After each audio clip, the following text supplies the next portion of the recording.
To cap off my series on armor for Fantasy Fall, I want to talk about the piece of armor that may arguably be for character design the most important, because so much can be said in just a quick look, and a lot of emotion and a lot of things can be conveyed just by this simple piece of armor having a lot of thought and consideration, and that would be the helmet. Now there's two other pieces of armor that I want to talk about that protect the neck before we get to that, and that's the gorget and the beaver. So the gorget is essentially your metal turtleneck. So we have talked about the cuirass, and we've talked about how it's like a tank top. So you have this open top where your head's going to go through, but it exposes your clavicle and your neck. So your gorget is there to be something to go over top of that cuirass and really give you the protection and the full coverage that you need to really solidify the whole upper body. The thing that is really fun, like many pieces of the armor, is that you can go as simple or as extra detailed as you want. So if you have a more heroic character, having more solid rounded shapes, something that is more approachable, is always really good. If you have a character with a little bit more edge, that's where you start throwing in the harsh lines, the really sharp corners. Things like that really start to speak a lot just from a visual design standpoint. Now moving down, we've got the beaver. Now the beaver is there simply to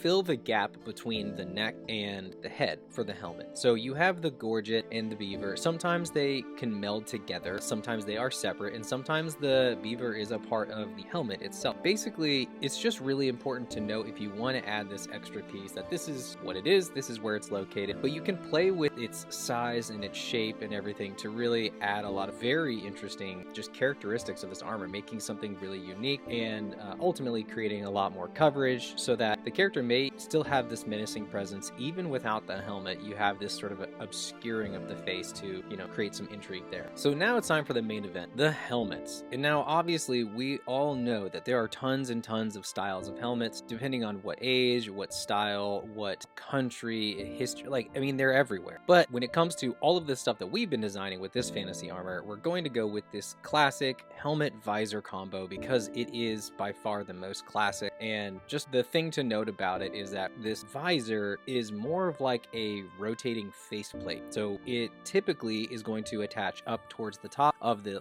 temples above the ear, and you're going to have a little knob and that will help you lift it. You can have it, you can don't have it. That's depending on your aesthetic and what you want it to look like, but it's going to rotate. And so you need to remember that if you're going to rotate it in 3/4, that it needs to continue on. Remember how much space you need within this helmet for your character to actually have room to breathe, to live, and to move. Now there are tons and tons of styles of helmet. So here are just a few that I pulled that I like. I think they're really unique. Is you've got your very standard great helm, which is just more cylindrical than anything, extremely simple but very classic. You have some really weird ones, and these are always the really fun ones to get into that get very specific with characters. Is the Hound Skull Bassinet, which is just this very bizarre looking helmet, but man, it's pretty recognizable and it's pretty unique. You also have helmets that are essentially just a hat, and whether you have a beaver underneath it or not, or whether it's a piece of the helmet, like the sallet, it looks a little bit like just a big hat that you're putting on with a visor that's opened up. You also have the barbute, which is, if I'm mispronouncing that, that's okay, but it's a very classic helmet style, which you would see for Spartan or Corinthian, even Roman to that degree. You have that idea of you've got this plate in front of the nose and you've got these eye holes and these cheek covers. And then you have the very classic armet, which is similar to the first helmet that I drew, and that's your very classic knight helmet. So there's so many. Go just find them. There are tons of resources to look up, reference. Go check them out. They're a lot of fun. And with that, I want you to go design some armor. Head over to my school to share your armor designs or to talk about what you like in your character design with armor. And to remember to keep drawing, everybody. Thanks, everyone.